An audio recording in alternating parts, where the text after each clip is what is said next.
Oh, freedom, oh, freedom, oh, freedom over me. And before I be a slave, I'll be buried in my grave and go home to my Lord and be free. I'm happy to join with you today in what will go down in history as the greatest demonstration for freedom in the history of our great land. 50 years ago, a great American, in whose symbolic shadow we stand today, signed the Emancipation Proclamation. This momentous decree came as a great beacon light of hope to the millions of Negro slaves who have been seared in the flames of withering injustice. It came as a joyous daybreak to end the long night of their captivity. But 100 years later, the Negro still is not free. 100 years later, he languishes in the corner of American society, in exile in his own land.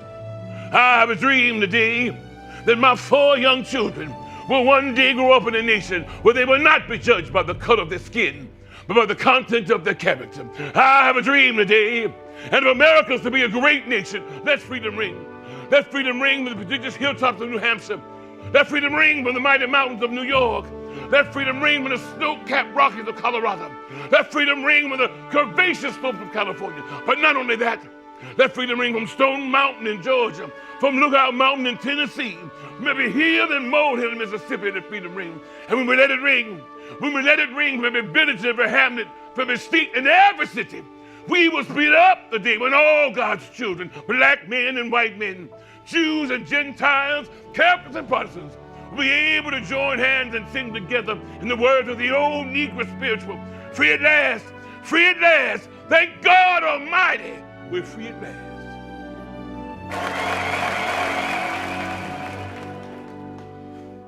Swing low, sweet chariot, coming for to carry me home. How y'all doing? Swing low, sweet chariot, coming for to carry me home. I'm sometimes up, sometimes down, coming for to carry me home. Tell all my friends I'm heavenly bound, coming for to carry me home. Well, swing low, sweet chariot, coming for to carry me home. Swing low, sweet chariot, coming for to carry me. If you know this one, sing it with me, will you? This little light of mine, come on, I'm gonna let it shine. Yes, this little light of mine, I'm gonna let it shine. This little light of mine, I'm gonna let it shine, let it shine, let it shine. You like that? Let it shine. Good morning, everybody. Are you letting your light shine? Well, I am so happy to be here at the Children's Hospital and Clinics here in Minneapolis, Minnesota. My name, me, I'm T to the M to the Mychael Rambo. That's me. Stop it, what? Shut up. And I am here in Star Studio #1, where there's loads of fun. It's just begun. I'm here with the dude, though he's not on camera today, and DeSarah. And DeSarah and the dude have invited me to this lovely hospital to hang out with some friends and my friends. And they're gonna have a seat, and we're in for quite a treat today. As you may have known, today, for a number of reasons, is a very special day. It's a complicated day. It's an interesting day. It's a fascinating day. Today is the national holiday for who? Martin Luther King. Martin Luther King, the Jr. Ding. And guess what, kids? Did you know Martin Luther King was born, like me, Mychael. He was born Michael King Jr. after his father, who was also Michael King. And in 1931, his dad went to Germany for a national global Baptist conference and learned about the great German reformist Protestant, Martin Luther. He thought so highly of that man, he changed his name. And then his junior son also became Martin Luther King Jr. The tidbit and factoid that maybe your parents might even not know. That's right. So Martin Luther started off the world as Mychael. Anyway, so Mychael rode the... Never mind, kids. So anyway, he was born on January 15th, 1929. That's right. He would be like 93 or 90, a whole bunch of 90s by now. That's right, if he were still alive. His life was met with incredible opportunities, incredible moments, terrific moments, and trials and tribulations too. You see, I'm from Texas. Well, I'm not originally from Texas. My family is. And one of the things I learned is that if the mountain was smooth, you couldn't climb it. Think about that. If it was smooth, could you climb it? You slide down it. And Dr. King received a mountaintop moment because of the trials, the tribulations, the rough spaces, the crevices, the cracks, the things that made it, pushed him back, pushed him forward. And his mountaintop moment became an opportunity to see other mountaintops to climb and traverse, and other moments to allow others like myself and who look like me to have opportunities like him. He graduated from high school at 15. Can you believe that? He skipped 2 grades in school. 2. I can't even skip rope. My goodness. And to think, he got his first degree, that's right, in, what do they call it again? Theological studies at 19. He was already out of college before some folks even get out of high school. Ain't that something? Then, if that's not enough, at 26, he became the pastor of one of the largest churches down south. That's right. I know. And then in 1955, with his young self and proud self, who stood tall like any tree you'd ever see, he became the leader of the Montgomery bus boycott. That's right. That boycott cost over $1 million to the folks in Montgomery, Alabama, because Negroes, the name at the time for people who look like me, it might look like you. That's right. Negroes did not ride the bus for 381 days. Can you imagine that? Over a year. How many days are in a year? 365. That's right. 365. So 381. Can you imagine living in Minnesota and not riding the bus for over a year through our 6 months of winter? What? Well, rest assured that the people of Montgomery, through rain and sleet and cold weather, galvanized and band together to create an impact on white bodies that allowed them to see and understand that Black Americans, African Americans, deserve the right to be treated fairly, not only in transportation, but in education and across the nation. So Dr. King did that, went on to create organizations like SNCC, the Southern SNCC. Look it up. I can't remember what it stands for. But it was SNCC. And other stuff like that. And then in 1963, over 1 million people arrived at the Lincoln Monument that I was talking about to hear him say the I Have a Dream speech. Soon, the Civil Rights Act was signed in 1965, and people like me, who was already born well over 11 years by then, got chances to do things they never imagined. I went on and got degrees in college myself. I'm an actor, a singer, an author, a storyteller, an educator, and I'm here at Studio One, Star Studio, as a Shut up, you guys. I can't stand it. Every time I say start studio, you missed your cue. You missed your cue. Oh my God. Work with me. Focus. Okay. Anyway, so the King's speech. I'm going to go back. Dr. King's speech is interesting because at the end of it, he asked the listener to remember this: the heightening Alleghanies of Pennsylvania, the curvaceous slopes of California, the snow-capped Rockies of Colorado, hill and molehill in Mississippi. All of these 48 contiguous states are all butted up against each other real tight. And if those states can live in harmony, then why can't we? He wanted to illustrate. I've been to college school. I know my letter words. I know, isn't that great? Anyway, he wanted us to know that we can live as one. And just like that speech, we have seen the power of people coming together in community. It's a beautiful thing.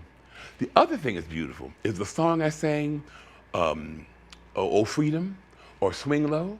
Those songs are called spirituals. Would you say that after me wherever you are? Spirituals? Spirituals. And does anybody happen to know what the little bitty word in spiritual is? Spirit. Spirit! Spirit! From the nickel seats, that's right. And does anyone happen to know the other word in spiritual? Oh. Oh, I gave it, I'll say it again. Does anyone else happen to know the other word in spiritual? Ritual. Ritual! Exactly. The songs are a ritual of spirit created by enslaved Africans. Guess what, boys and girls? I say enslaved Africans, and maybe some of your parents or guardians or grandparents or teachers might say slaves. I don't think so. Guess what? You know why? Did anyone in this room or watching from your rooms ever say, oh, today I want to be a slave? Sounds ridiculous, doesn't it? Pretty absurd. Neither did the African people. They did not want to be slaves. So why would we want to call them slaves when we identify who they were? They were enslaved. En.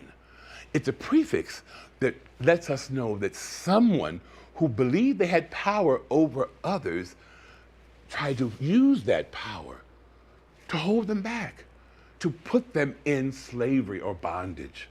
So when I honor the Africans who were brought here kidnapped, I honor them by saying they were enslaved. And then the question becomes, well, who enslaved them? It changes it, doesn't it? Now it puts the onus, the responsibility for the listener to ask, well, then who did it? The Dutch, the Portuguese, the Spanish, the British. 5 superpowers thought it was a super cool idea to enslave other human beings, to own and sell them as they would. So the enslaved Africans were brought to North America with empty hands, but not empty minds. The brilliance that they brought from Africa gave them the stories they embedded in songs. Songs of freedom, trial, tribulation, sorrow, lament. Like, sometimes I feel like a motherless child. Sometimes I feel like a motherless child. Sometimes I feel like a motherless child a long way from home. Can you hear the sorrow in that? And in that song, they wanted the listener to have them transformed by the words and the melodies from their hearts, from the ritual of spirit. You get it? I hope you do. This little light of mine, I bet you may have learned that in kindergarten, a place of worship, from a family member or a friend. That song is over 400 years old, created by enslaved Africans. Did you notice that word I kind of highlighted, created? You know why? African people who were enslaved were not allowed to read or to write. So you can't write a song if you weren't allowed to learn. And if they took the language that was yours from you, you had to figure out how to express yourself in a way that spoke to what you were feeling. You see?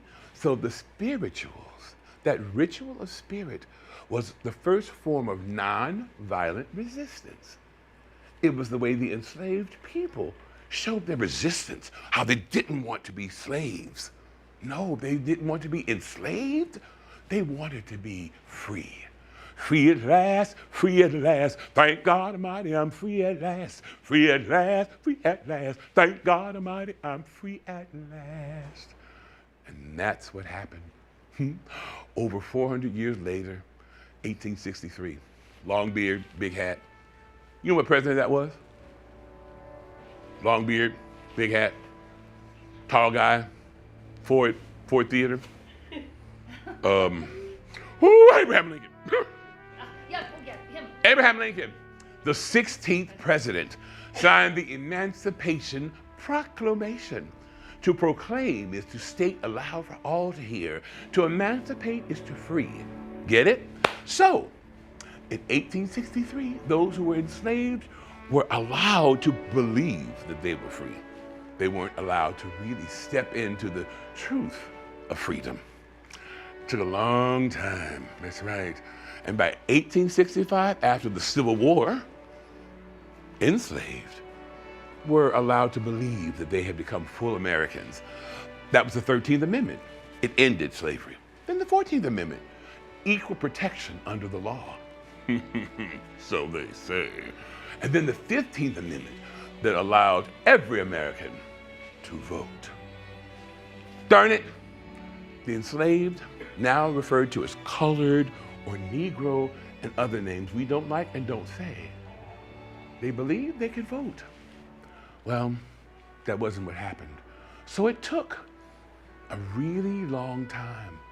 After enslavement, there was Reconstruction, where formerly enslaved tried to find their family members and reconstruct what once was, so it could become what they wanted and to see as their greater yet to be. And then there was the Harlem Renaissance, where African Americans like Langston Hughes and Zora Neale Hurston and Countee Cullen and so many others began using poetry, song, speeches, oration, and other things to express all the things that African Americans were, are, and soon proved to be. And after that, there was something called the Great Stock Market Crash of 1929. Well, the one thing about 1929, something happened January 15th. In the midst of all that devastation, a king was born. Dr. Martin Luther King Jr. Wasn't that a long trip around that barn? I know. Whew. You were like, is he still talking? I am. I know. I can do that. I was born with a gift of gab, gab, gab, gab. So with that, today, boys and girls, we celebrate the man whose life began in 1929 and whose voice, legacy, and all that he has given and shared with us still exists today and gives us reason for a national holiday because of all the great things he accomplished, all that he meant, and all that you can possibly believe can be available to you in your life because of the dreams that he had, that he accomplished, and that he's also poured into each and every one of you. Ain't that something? I think so. So to that end, I think that it makes perfect sense that we've talked about the story of Dr. King, and we've talked about songs created by the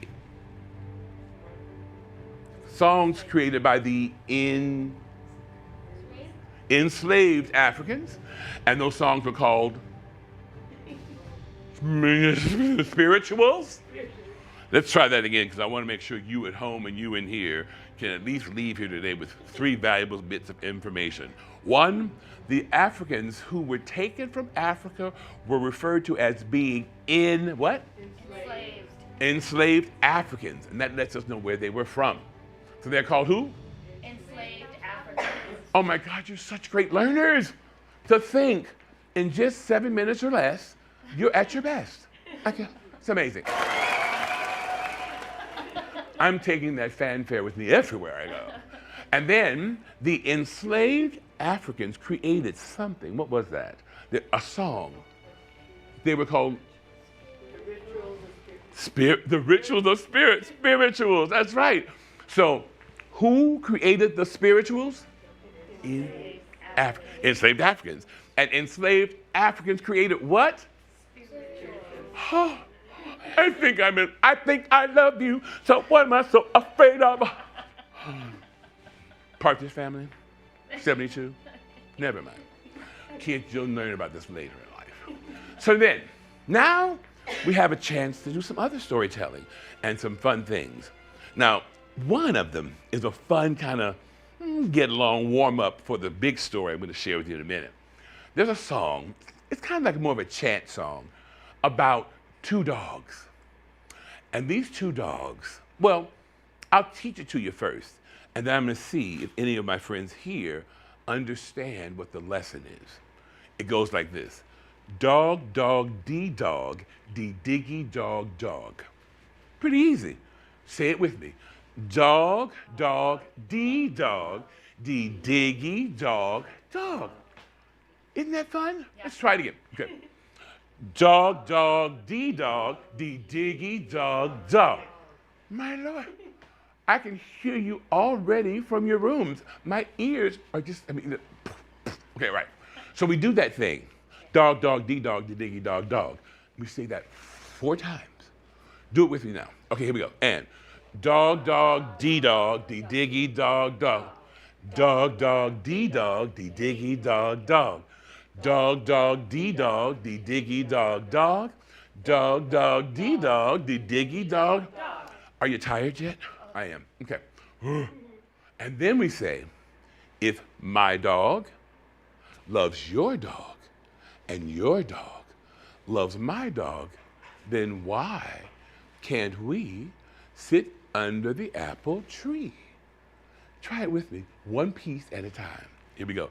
If my dog loves your dog and your dog loves my dog, then we make the big Y face. Then why can't we, then we kind of roll it up, sit under the apple tree? And then we look up at the tree. And I see cards stuck on the ceiling. I'm so confused. Anyway, you have to be in the studio to know what I'm talking about. All right, so it goes like this. Watch and be amazed. It's me by myself. Okay. Dog, dog, dee-dog, dee-diggy, dog, dog. Dog, dog, dee-dog, dee-diggy, dog, dog. Dog, dog, dee-dog, dee-diggy, dog, dog. Dog, dog, dee-dog, dee-diggy, dog, dog. If your dog loves my dog and my dog loves your dog, then why can't we sit under the apple tree? You got it? Yeah. All right. Now, I'm kind of clever. I'm kind of tricky, so stay with me. You get me? All right. A 1, a 2, a you know what to do, and dog, dog, dee-dog, dee-diggy, dog, dog. Dog, dog, dee-dog, dee-diggy, dog, dog. Dog, dog, dee-dog, dee-diggy, dog, dog. Dog, dog, dee-dog, dee-diggy, dog, dog. If my dog loves your dog and your dog loves my dog, then why can't we sit under the apple tree? And dog, dog, dee-dog, dee-diggy, dog, dog. Dog, dog, dee-dog, dee-diggy, dog, dog. Dog, dog, dee-dog, dee-diggy, dog, dog.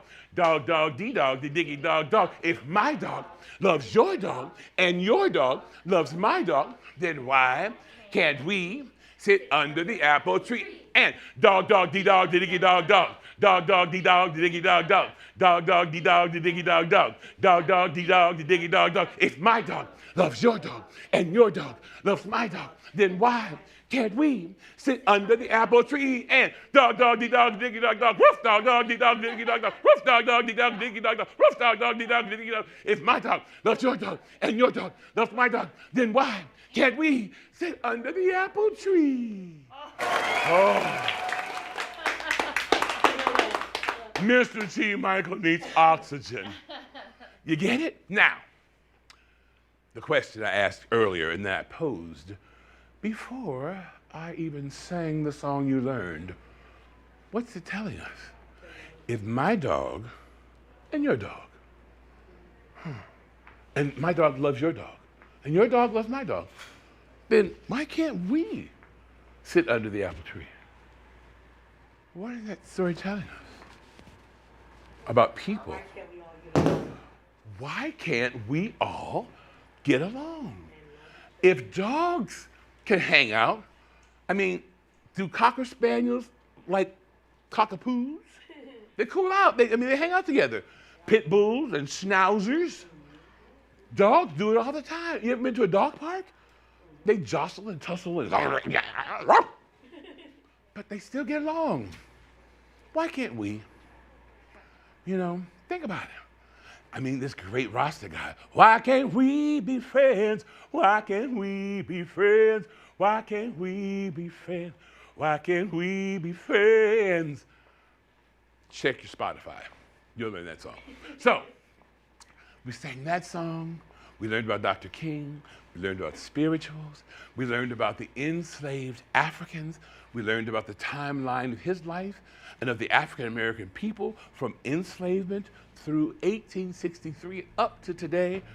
And it sounds like to me, we probably could do some more storytelling. What do you think?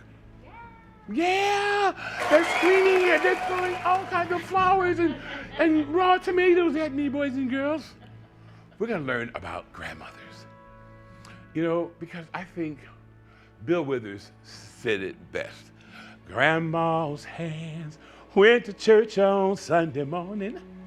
Grandma's hands played the tambourine so well. Oh, grandma's hands. Oh, she used to come on and tell us. She'd say, baby, don't you know this story? I'm not going to give you no more glory. You know what? I'm going to keep telling the song after we read our story because I messed up the lyrics. Whatever. The idea still is this. Grandmothers are so important. They're so special. How many of you have a grandmother? Good. Cool. Anybody out there got two? Two grandmothers? Okay. Anyone out there maybe have an extra Nana or TT or someone else that loves you, adores you, and is so endeared by you? I have a lot of extra, kind of what we call extended family members too. Well, grandmothers are very special in so many ways. What they have learned, their what we call ancestral knowledge, and their stories enrich our lives and tell us about the lives they lived so that we don't have to recreate the wheel. And perhaps we'll learn some valuable lessons for ourselves about how to best live our life today and to become the people we hope to become so that, like Dr. King, we too can have our own mountaintop moment. That being said, I was very fortunate to be invited by a very close friend of mine. His name is Resmaa Menakem. Resmaa Menakem wrote a story, a book called My Grandmother's Hands. And the story we wrote together is this one, The Stories from My Grandmother's Hands. It's a collection of stories, pages. Each 2 pages is a couplet, two pages dedicated to a different black or brown grandmother from around the world. It says to the listener and to the reader that there are many different names and languages spoken by black and brown people. And you know why? Full circle. The enslavement of those African people were by the people whose languages that those African people now speak. Oh. If you're wondering why African people speak Spanish, the Spaniards brought them to this country. If you wonder why people of Brazil speak Portuguese, because the Portuguese left them their language when traveled to the North American continent, and so on and so on. The Dutch in South Africa and around the globe. So we are who we are, not by accident, but by the design of others who thought it important to put on us what they thought was important for them. So this story, it gives us a chance to learn lessons and to hear from different grandmothers. And I'm curious, you in your room, what are some of the names that you call your grandmothers? I call my grandmother, Big Mama. Anybody have another name? Di? And Pooh? Look at that. Ooh, we got some good ones. Those two names I didn't get before we wrote the book. But in the second sequel, those names will be in there. That's right. Mm-hmm. What'd you say? Gigi. Oh, yeah, Gigi's a good one. Yaya. Yaya. Mm-hmm. Yaya. Yeah. Nana. Nana. Uh-huh. All those names. We're going to step into this book in just a moment. I'm going to allow our great technicians here to whirl up some distraction like the cover of the book or something while I get in place. I don't want the kids to see the back of my head. Okay.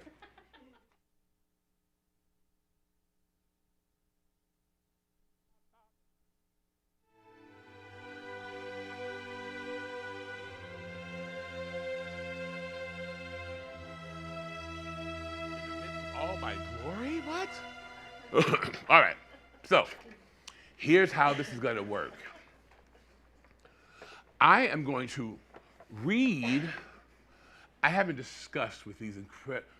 What are our friend's name again? Oh, in the booth? It's Yeah. Mr. Wizard. Oh, it's Mr. Wizard. I thought it was the other Mr. Yeah. Mr. Wizard and the dude. I don't know if the dude's in there now, but Mr. Wizard is the one. He's the. Oh, the like that cartoon guy, Mr. Wizard, Mr.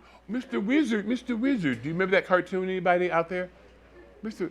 Tweedledee and Tweedledum. Time for this one to come home. Mr. Wizard. Hey, what's up? Hey, they showed up. So what's going to happen, Mr. Wizard, between me, you, and our viewers and our audience members, I will read a passage, then I will stop for a brief moment, and you can share that page, and then we'll move on to the next page, and then we'll do it in that fashion. Got it. And if we bungle that or something, we'll just press on. We'll figure it out. I'll follow you. Come on, follow me. The Stories from My Grandmother's Hands by Resma Mychael, T. Mychael Rambo, and paintings. Each of these images is a painting, a full painting created by Leroy Campbell. If you were only in this studio, you would never believe how much the air that comes in chills my nose and makes my ears wiggle. If you were here, you'd be like, dude, what is going on in this space? I'm always inclined to ask us to pull the door shut just a little bit. Put a barrier up. Of the barrier. Well, you know what? It's okay. By the way, boys and girls, here's what we're going to do. We are going to move forward with the reading of our story. You ready? Here we go. My grandmother's hands are big like sunrise, with fingers thick and coarse, like the cornrows braided into her silver gray hair. You see her hair? Her hair looks like rows of corn rows. That's how it came to be for African American people who were enslaved when braiding their hair when they were working in the fields, enslaved, picking cotton and doing things of that sort. And then the response is, my grandmother's hands picked cotton.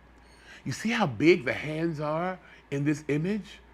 They're big like that because Leroy Campbell thought it was important to really allow us to see the enormity, the scale, the size of what happens and the size of the hands that grandmothers have in touching and impacting our lives. It's a beautiful thing. Let's move on to the next grandmother and see what her name is going to be. This grandmother's name is Granny. My granny's hands rest on her belly as she hums and sighs, rocks and sways like leaves swirling in the breeze. Look at her hands on her belly. They're so big and they're so pronounced because we want the visual, the eyes of the reader, to see the importance of them. Yeah, and did you happen to notice that all of our amazing characters, their eyes aren't there because the artist wants us to be the eyes of the person who is telling the story and the eyes of those on the page. That our vision, our eyes, import the story. And it doesn't allow others to believe that when the eyes are there, they're telling the story. But when they're not, our instincts, that gives us the chance to make the story what we want to see. Was that too many words? Did that make sense? Phone me, text me, let me know. The next page of Granny's story is this. My grandmother's hands left handprints on my heart. Look at how big that boy's heart is. Ooh, how many of y'all got big old hearts like that? I love that y'all raised your hand. Now this next one is the story of Big Mama. Ooh, look at Big Mama. Big Mama's hands cooked collard greens, macaroni and cheese, and fried chicken, and make pitchers of fresh squeezed lemonade. Look at Grandma's kitchen. When you look at Big Mama, she got some Crisco. You can't fry real chicken without Crisco. Come on, and I helped. And you know what else is in there? Gold medal flour. We Minnesotans know a lot about gold medal flour. And can you shake up some chicken in a bag to get it ready for the grease, the Crisco, without gold medal flour? I feel like I'm writing a commercial. So now, Big Mama's hands sure could cook. Look at how happy he is eating Big Mama's cooking. He doesn't have just, how many drumsticks? Looks like he has 3 drumsticks on it. How is he eating that many drumsticks? He's so small. Oh well. The next grandmother is Abuela. What language is that? Spanish, Abuela. So this speaks to, and at the bottom of every page where a different language is spoken, we offer the reader the reference of the people whose language they are speaking. And we don't really talk about how they got here, but it helps the reader and the listener know, oh, so that's Spanish. And then it gets to that point I was making earlier. Okay, anyway. My abuela's hands turn the pages of books that lull me to sleep with stories of far-off lands and magical kingdoms. Now, next page is this lovely young girl. My grandmother's hands taught me to dream big. Look how comfy she looks, dreaming in her comfy blanket, oh, with her head on the pillow adorned with wonderful African batik fabric. Family's probably in her dreams. And what's that in the background? It's the whole planet Earth. That's the story of Abuela. You see how every 2 pages, we talk about a different grandmother. Here's the next couplet. My Gigi's hands type beautiful messages, send heartfelt well wishes, and place stamps with brown faces on cards to family and friends. This grandmother is super hip. You know why? She got a laptop looking at the 1619 project. She ain't just any old grandma. This woman knows what's going on. She understands that there's some very vital things we need to rectify and correct. And so she's up there on her laptop checking things out. And she got Wi-Fi. She don't even have dial-up. She's really cool. You know what I'm saying? And then you'll notice that on the little, on the table, there's an envelope, and on that envelope are the names of all my godchildren. So the envelope is addressed to Tasia, Lyric, and Kendrick, and Keenan too. And the address is where I lived in Texas, but don't be writing me there. Okay. So my Gigi we were just talking about, well, my grandmother's hands held memories.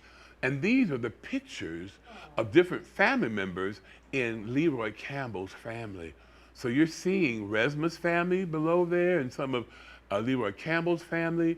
In the far bottom frame is Resma that you can't see probably from where you are, but it's a great photograph. So that's the memories. And as I said, these are paintings. And Resma owns each of the paintings, and that we had a photographer take pictures of these humongous paintings that are what we call mixed media. Mixed media is when we take images, fabric, newfound objects, creative pieces, and adhere them with gesso, with glue, a glue gun, or any number of things so that the picture has layers and depth and 3-dimensionality. Big college word, I know. Our next grandmother is Avo. And Avo is Portuguese, like the people of Brazil speak. Tu fala português? Anyone out there? I've taught in Brazil, in yeah, the Pelourinho. Anyway, I digress often. This story is about Avo. My Avo's hands cradle my face, pinch my cheeks, and make me smile out loud. My grandmother's hands brought me joy. Look at her, just giggling and laughing with her grandmother. And see how, with the eyes not there, we have to imagine what we want to see. Does that make sense what I was talking about earlier? Why he sees it, important to give the reader the chance to import what they see. I think it's kind of cool. At first I was like, huh? And now I get it. We're moving on to the next stories of South Africa, of a grandmother there. My Oma's hands snap and clap and brush against one another while she taps her feet and laughs like fireworks. The next page speaks of this grandmother and says, my grandmother's hands made music. Like the music we sung earlier. That's the right tense. Sang, sung. I'll get back to you. Yes, so that's the story of that one. Now we're moving on to a Nigerian reference to a grandmother. The British-speaking Nigeria was a colony of Great Britain. And so the British language is one that they speak there often. There are other languages too. This is the story of Nana. My Nana's hands push and pull, glide and guide me down sidewalks towards spaces where I can pause and be still. Now, question before we turn the page, before we take the image away. Let's see that again, Mr. Wizard. What do you see in that picture that might offer us an appreciation of why Nana glides and guides this young person down curvy sidewalks? Anyone have an idea? What do you see in the picture that might help us understand that? You're right. There's a wheelchair. And the wheelchair lets you see that this other abled young person is glided and guided by his grandmother in a wheelchair. Still there laying on that quilt, looking at the stars and the sky above. My grandmother's hands showed me how to soothe my soul. Isn't that lovely? And speaking of grandmothers, the two pictures there, the lower one, that's my grandmother, my father's mother. She survived the Tulsa Massacre, which is another program maybe later. But nonetheless, it was the story of some terrible times in Tulsa, Oklahoma, about power, control, and the struggles of African American people who wanted very much to live full lives. In that story, she survived and went on to become a school teacher and to teach at Fisk University, a historically black college. And from there, my grandmother's hands showed me how to soothe my soul, as I said earlier. Now we're heading over to the French. Je parle français? Petit peu en français? Oui? Ouais? Okay. This is the story of the French portion, the Creole, the Haitian. That's right. My grand's hands made shadow puppets, finger paint gardens of colorful flowers. I don't know how Leroy figured out that those hands made a rabbit, but I remember when I first saw the painting without the rabbit behind it, I was like, what is that? Okay, anyway, so this my grandmother's hands were creative. Yes, they were. My grandmother's hands were creative. And look at there, to the left, or as you're looking at it, it says your left, that's Resma's grandmother. And to the right is my mother's mother, Lillian. Isn't she something? When you just look at that big old silver gray afro and that big old smile, she was the one who made them collard greens and the fried chicken. You can imagine that, can't you? And just as big as she could smile, she could let you have it too. You won't mess with her. Now on to Grams. Anyone out there call their grandmother Grams? I know someone who does. But here's Graham's story. My Graham's hands wrap me up in a blanket of love and plant me in the now like a deeply rooted tree. Look at that quilt wrapping around her granddaughter. The quilt for the African American is quite significant because the enslaved were not given much to live from. They had to take scraps and small pieces of food and anything else to knit together and stitch together a full and complete life. Those scraps and swaths of fabric were knitted together to create quilts so they could be worn. But they also were used to create messages, hidden stories in the quilts, so that Quakers, abolitionists, and other enslaved could figure out the way to freedom. As I told you before, empty hands, not empty minds. Now this is the second part of Graham's story. My grandmother's hands always reminded me to breathe. Hey, do me a favor. Would you please join me and let's close our eyes if you feel comfortable. Sometimes we don't feel so comfortable doing that, but you can trust me. And if your eyes aren't closed, I can see you. All right, so close your eyes. Take a deep breath. Inhale, exhale. One more, inhale, exhale. And make this last one the biggest, bestest breath you've had all day. All together, inhale. And with a big whoosha at the end, exhale, whoosha. Oh, and this is the end of the stories from my grandmother's hands. Let's hear it for you guys. Mr. Wizard, can you take that picture back real quick? We did a focus group about the story, the book. And when going out around schools and talking to kids, I often ask young people this sort of thing. What did you like? What did you see? How did it make you feel? And what didn't you see? What did you like? What did you see? How did it make you feel? And what didn't you see? Well, a lot of the students said things about what they liked and what they saw and that they felt good and all those things.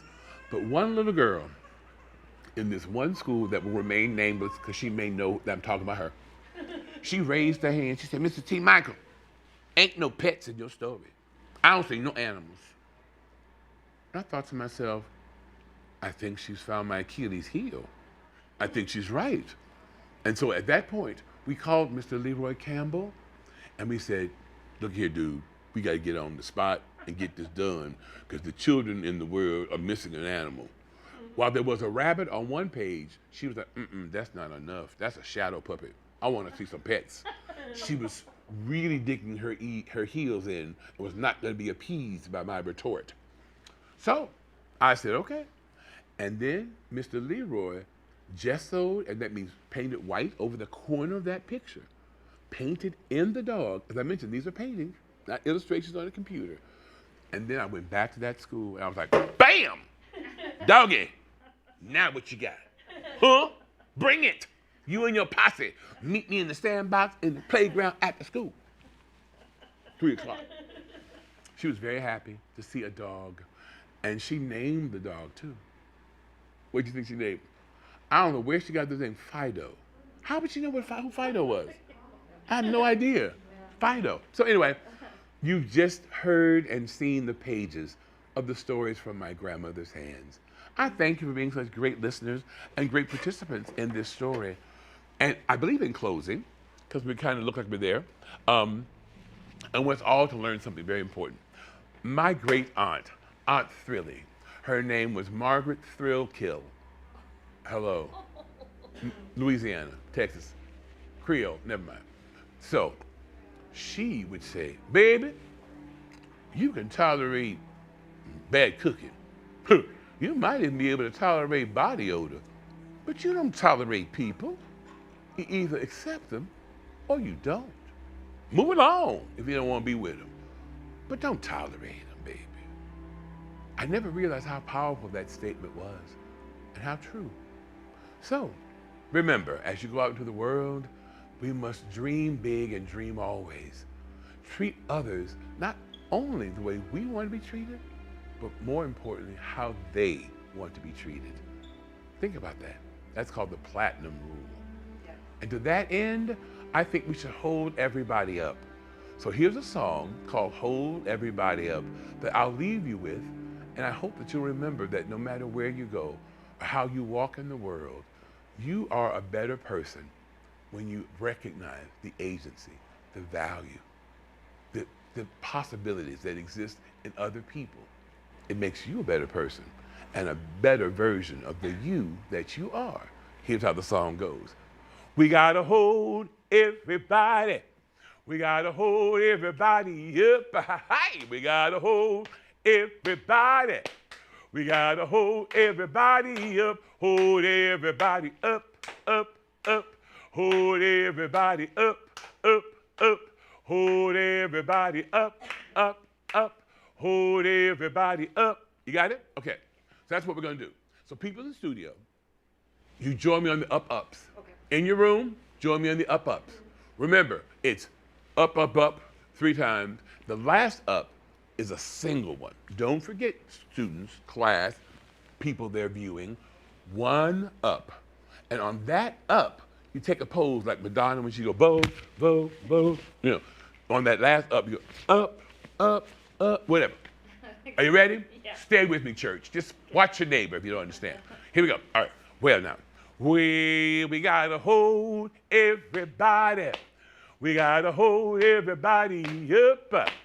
We gotta hold everybody. We gotta hold everybody up. Hold everybody up, up, up. Come on, y'all. Hold everybody up, up, up. Hold everybody up, up, up. Hold everybody up.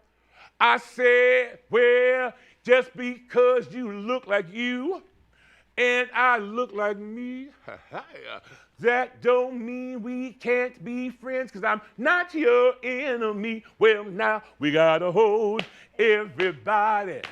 We gotta hold everybody up. We gotta hold everybody. We gotta hold everybody up. Hold everybody up, up, up. Y'all got it? Hold everybody up, up, up. Ooh, harmony. Hold everybody up, up. One time. Hold everybody up. Well, now, people all around the world sometimes feel so sad. But when they see that others care, well, they don't feel so bad. Well, we gotta hold everybody. We gotta hold everybody up. We gotta hold everybody. We gotta hold everybody up. Last time to hold everybody up, up, up. Hold everybody up, up, up. Hold everybody up, up, up. Hold everybody up! Thank you, everyone. It has been such a delicious treat to celebrate, acknowledge, and lift up the life and the legacy of Dr. Martin Luther King Jr. Let this not be a day of vacation, but a day of action and service. For service is the rent due for living on this planet. Have a blessed day, a marvelous day, and make the day ahead and those forward the best days you could ever be. Peace. To you, Mychael Rambo. Holla! We want to thank the dude again for letting me come up and through here. Star Studio. Woo, woo, woo, woo, woo. Ciao.